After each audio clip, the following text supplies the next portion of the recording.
ഒരു മുതലെടുപ്പ് നടത്തിയിട്ടില്ല.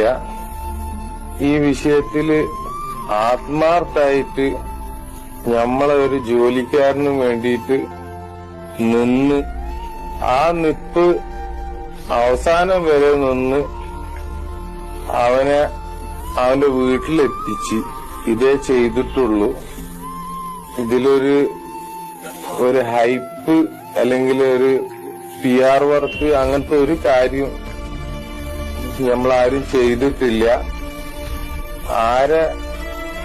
വൈകാരികമായിട്ട് ഈ വിഷയത്തെ പൊതുവെയുള്ള എന്റെ ക്യാരക്ടർ ഇങ്ങനെയാണ്, അവർക്കൊരു വൈകാരികമായിട്ട് തോന്നിയിട്ടുണ്ടെങ്കിൽ ഞാൻ ഇങ്ങനെയാണ് മനാഫത്. അതിന് ഞാൻ ആദ്യം എന്താ പറഞ്ഞു കഴിഞ്ഞാൽ ഇവരോട് മാപ്പ് വയ്ക്കുകയാണ്. വൈകാരികമായി എന്നുള്ള എന്റെ ക്യാരക്ടർ ഇങ്ങനെയാണെന്ന് എല്ലാരും മനസ്സിലാക്കുക.